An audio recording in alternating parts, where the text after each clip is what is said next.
헬스장에서 운동하느라 원하든 원치 않든 긴 시간을 보내고 어깨 운동도 나름 열심히 하고 등 운동 등 시간을 꽤 투자했는데 왜 남들보다 프레임이 부족하다고 느끼실까요? 내가 노력해도 안 되는 사람인가 하는 패배감이 들 때도 있죠. 그런데 주변을 보면 근수저처럼 프레임이 넓은 사람이 꼭 한두 명씩 있기 마련입니다. 왠지 그 사람들은 특별한 재능이 있다고 생각하시나요? 절대 아닙니다. 사실 프레임을 넓히는 방법에 대한 원리가 있는데요. 오늘 이 영상에서는 바로 그 단순하지만 강력한 프레임 넓히는 방법에 대해 말씀드리려고 합니다. 이 원리를 알게 되면 나는 노력해도 안 된다는 생각을 통째로 바꿀 수 있을 겁니다. 시작할게요. 운동 생각보다 할 수 있다. 오늘은 조회수 70만 회를 기록한 유튜버 급진적 과부하님의 영상을 참고해 보았습니다. 운동을 하는 분이라면 누구나 넓은 프레임에 대한 갈증이 있으실 겁니다. 넓은 프레임은 덩치를 커 보이게 하고 상남자 이미지를 만들어주어 듬직한 역삼각형 몸을 완성시켜주기 때문이죠. 그런데 프레임을 넓히기란 여간 쉬운 일이 아닙니다. 운동 자체도 힘들지만 더 큰 문제는 대부분이 프레임에 대한 원리를 잘못 알고 엉뚱한 방향으로 시간을 쓴다는 겁니다. 그래서 오늘 제목이 이겁니다. 이것 모르면 프레임 못 넓힙니다. 여기서 이것은 특정 운동이라기보단 프레임이 넓어 보이는 메커니즘이에요.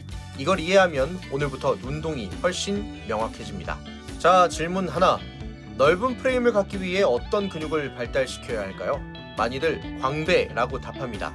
근데 그 답이 완전 틀렸다고 말하진 않을게요. 다만 프레임만 놓고 보면 우선순위가 자주 뒤집혀 있습니다. 왜냐하면 광배는 사람마다 모양도 다르고 허리 끝까지 길게 내려오는 광배는 유전 영향이 큰 편이라 노력 대비 변화가 느리게 느껴질 수 있어요. 그리고 광배 운동을 한다고 해서 자동으로 넓어 보이는 프레임이 완성되는 것도 아닙니다. 그럼 반대로 등 상부가 견갑을 바깥으로 뽑아내서 프레임이 넓어진다는 말은 어떨까요? 이게 바로 헬스장에서 흔히 퍼진 설명인데 여기서도 중요한 오해가 있습니다.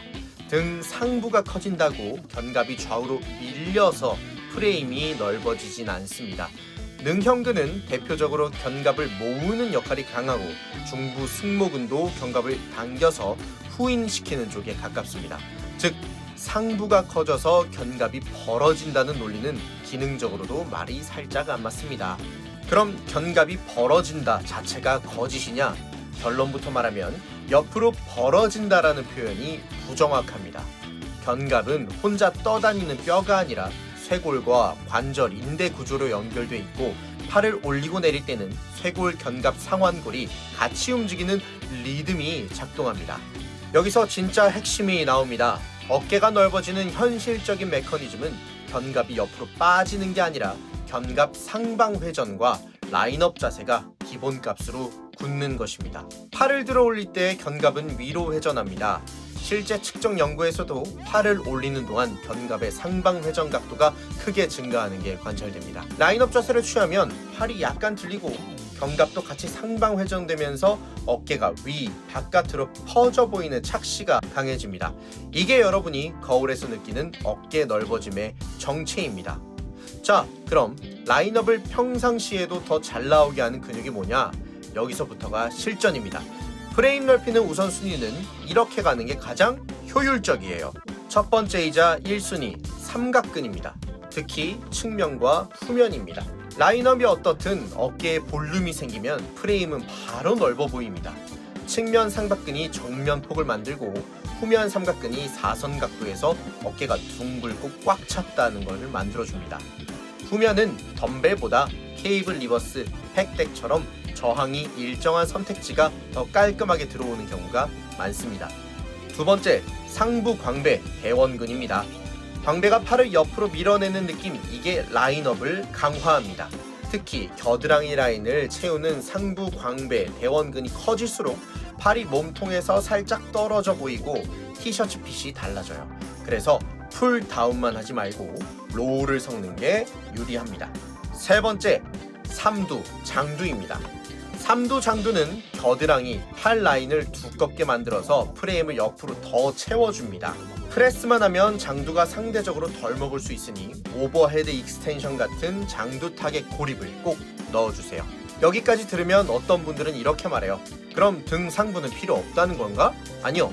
등 상부는 프레임을 옆으로 벌리는 주역은 아니지만 자세를 안정시키고 뒤태 두께를 만들어서 덩치를 키우는데 엄청 중요합니다. 다만 순서가 잘못된 겁니다. 등 상부가 견갑을 밀어서 프레임이 넓어진다가 아니라 삼각근 볼륨, 라인업을 만드는 광배, 대원근, 장두, 그리고 그걸 안정시키는 상부가 맞아 떨어져야 합니다. 마지막 팁 하나만 더 드릴게요. 프레임이 목표면 중요한 부위를 운동 세션 앞에 두세요. 어깨 먼저, 그 다음 로우 광배, 그 다음 장두, 이렇게 우선순위를 바꾸는 것만으로도 왜 난 프레임이 안 커지지? 아, 내가 공략 순서가 틀렸네, 이렇게 바뀝니다. 정리합니다. 프레임은 골격을 바꾸는 게 아니라 넓어 보이는 메커니즘을 강화하는 게임입니다. 이것, 즉 라인업 자세를 만드는 원리와 우선순위를 모르면 운동을 오래 해도 프레임은 제자리일 수 있습니다. 이 영상이 도움이 되셨다면 구독과 좋아요 부탁드립니다. 운동 생각보다 할 수 있다.